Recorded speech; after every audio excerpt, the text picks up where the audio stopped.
안녕하세요. 세상의 나그네 오목사입니다. 오늘부터 고대 교회 6번째 내용, 변증가들을 보시겠습니다. 변증가들은 후기 스토아주의 및 플라톤주의의 정신세계, 그리고 그리스적, 동방적, 미래 종교의 종교적 배경 속에서 기독교의 복음을 변증하려고 했습니다. 저술의 직접적인 동기는 이 교회에 대한 제국의 박해와 이방 사상가들의 모함이었습니다. 사도적 교부들은 교회를 안전하게 인도하고 성도들의 신앙을 지도하기 위해 글을 썼습니다. 그렇다면 변증가들은 세상을 향하여 기독교를 증거하기 위해 저술했습니다. 130년경 기독교로 회심한 순교자 저스틴 이래 변증가들 혹은 변증적 교부들은 고전 문명의 방법과 태도를 이용하여 이방인 공격자들의 철학적 공격에 대항했습니다. 이에 비해 2세기 중엽까지 사도적 교부들은 유대적 방법으로 가르쳤습니다.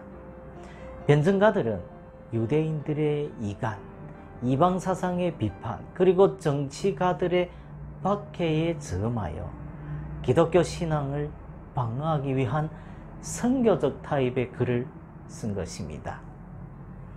예컨대 기독교는 정치적으로 무해하며 도덕적으로 건전하며 그리고 문화적으로 이방사상보다 우월하다고 주장했습니다. 변증가들이 활동하던 시기는 기독교가 처음으로 지성인 계층에서 많은 회심자들을 얻고 또 국가와 생존을 위해 갈등을 겪기 시작하던 시기였습니다. 유대계와 이단들도 이들의 주된 공격의 대상이었습니다. 변증가들은 기독교가 재앙의 원천이 아니며 이는 황제, 국가, 심지어 문명 자체에 대해서도 유익하다고 주장했습니다. 기독교가 세상의 복지를 위해 주도적인 세력이 될 수 있다고 했습니다. 이렇게 주장하기 위해 기독교인들의 윤리적 고매성을 제시해 보였습니다. 기독교에 대한 대중의 비판은 오해에 근거하고 있으며 따라서 사실이 아니라고 주장했습니다. 또한 이방 사상의 비합리성과 비윤리성을 폭로하기도 했습니다. 기독교인들만이 하나님과 세상에 대한 바른 지식을 갖고 있다고 하면서 일신론, 그리스도의 신성, 그리고 육체의 부활을 방어했습니다. 마지막으로 기독교가 진정한 철학이라고 주장했습니다. 신적인 이석인 로고스 자체가 예수 그리스도를 통해 이 세상에 왔기 때문에 기독교는 신흥 종교가 아니며 모세는 그리스 철학자들보다 훨씬 이전에 살았다는 사실을 강조했습니다. 플라톤이 진리를 이야기한 이유는 신적인 로고스에 의해 그에게 진리가 주어졌기 때문이라는 것입니다. 변증가들은 기독교 최초의 철학자들이었다고 할 수 있습니다. 이들은 헬레니즘의 기독교화를 추구했습니다. 이들은 그리스 수사학에 따라 변증법 혹은 대화의 방법을 원용했습니다. 이들이 철학을 이용하여 기독교를 설명하려고 한 것은 시대 정신의 반영이었다고 하겠습니다. 따라서 아테네가 예루살렘과 무슨 관계가 있는가? 라고 반문했던 터툴리안의 입장은 소수의 입장에 불과했습니다. 그러나 그들은 우리가 생각하는 것보다는 훨씬 적게 이방 철학에 영향을 받았다고 하겠습니다. 그들은 하나님의 말씀을 그리스화하려고 한 것이 아니라 이방 문화에 젖은 사람들을 기독교로 끌어들이려고 했던 것입니다. 그러나 일부 학자들은 교회의 타락이 변증가들이 기독교를 그리스화하려고 한 시점부터 시작되었다고 보기도 합니다.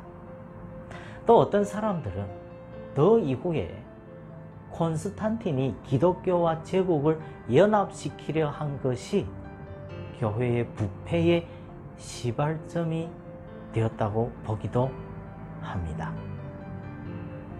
유대인들은 이미 1세기에 고전 문명 속에서 유대교를 증거하기 위해 변증적 방법을 이용했습니다. 솔로몬의 지혜, 필로의 명상적인 삶에 관하여, 그리고 요세푸스의 아피온에 반대하여가 그것들입니다. 1세기를 통해 줄곧 활동했던 요세푸스의 작품들은 교부들의 변증학에 많은 영향을 미쳤습니다. 기원전 1세기에 살았던 알렉산드리아의 필로는 유대교를 참된 철학으로 해석했는데, 이러한 입장은 2세기에서 3세기 기독교 변증가들의 지대한 영향을 미쳤습니다. 다음은 이방 지성인들을 보시겠습니다. 기독교를 공격했던 이방 지성인들에는 다음과 같은 인물들이 있었습니다. 풍자가 사모사타의 루키아는 기독교의 형제애적인 사랑과 죽음에 대한 경멸을 비웃었습니다. 그는 페레그리누스의 죽음에 관하여에서 이 엉터리 같은 페레그리누스가 기독교인이 되고 이어서 감독이 되었다는 것입니다. 페레그리누스는 나중 시리아 주지사에 의해 투옥되었습니다. 루키아는 이 엉터리 같은 인물을 교회가 존경하는 것을 못마땅하게 생각했습니다. 그가 세속적인 동기에서 개종했다는 것입니다. 그는 기독교만이 아니라 모든 전통적 종교들을 비판하던 합리주의자였습니다. 그는 또한 모든 철학적 시스템들도 신뢰하지 않았습니다. 다른 이방 지성인들의 저술들과 달리 그의 저술들은 현존합니다. 한편 스토아주의 철학자 프론토는 황제 마르쿠스 아우렐리우스의 스승이었는데 강화에서 기독교를 공격했습니다. 프론토는 이 황제에게 이 기독교에 대한 편견을 심어주었던 것으로 보입니다. 기독교인들이 이 무신론을 신봉하기 때문에 군대와 궁정에 재앙이 온다고 가르쳤습니다. 스토아주의는 이 로마의 공식적인 철학으로서 운명론적 결정론의 특징을 가지고 있었습니다. 그런데 기독교의 섭리의 교리는 이와 양립될 수 없었습니다. 플라톤주의자 켈수스는 참된 강화에서 기독교는 미신과 열방주의를 혼합시킨 것이라고 보았습니다. 그는 기독교의 창조, 구속, 그리고 궁극적 운명을 비난했습니다. 기독교인들은 신앙에만 관심이 있지 이성에는 무관심하다는 것입니다. 기독교인들이 주장하는 이 예수의 일대기는 허위와 날조로 가득하다고 했습니다. 기독교인들은 사회의 적이며 시민으로서 정치적, 군사적 책임을 다하지 않는다고 주장했습니다. 그는 예수가 플라톤의 작품들을 읽었으며 바울은 헤라클리투스를 공부했다고 주장했습니다. 이들이 고대의 종교들의 진리를 왜곡시켰다는 것입니다. 그는 전통을 중시한 나머지 기독교와 같은 신흥 종교를 비난했습니다. 그는 어떤 것도 새 것이면서 동시에 진리일 수는 없다라고 했습니다. 기독교에는 새로운 것이 없는데 모든 진리는 고전 철학자들이 다 이야기했다는 것입니다. 그는 기독교가 유대교로부터 분리해 나온 것을 비난했습니다. 오리겐이 그를 신랄하게 공격하고 있음을 볼 때 그가 기독교에 적지 않은 위해를 끼쳤으므로 여겨집니다. 두로의 폴피리도 이 기독교에 적지 않은 위해를 가했습니다.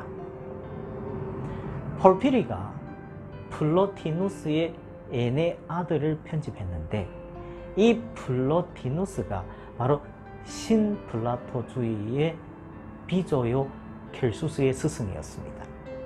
폴피리는 이 복음서의 이야기가 허위와 날조로 가득 차 있다고 주장했습니다. 그는 또한 기독교인들에 반대하여서 기독교인들에게 애국심이 결여되어 있으며 데키우스와 아우렐리안 황제들이 추진하던 고대 종교들의 부흥에 협조하지 않은 사실에 대해 독서를 퍼부었습니다. 유세비우스나 어거스틴 등의 위대한 교부들이 그의 주장을 논박했습니다.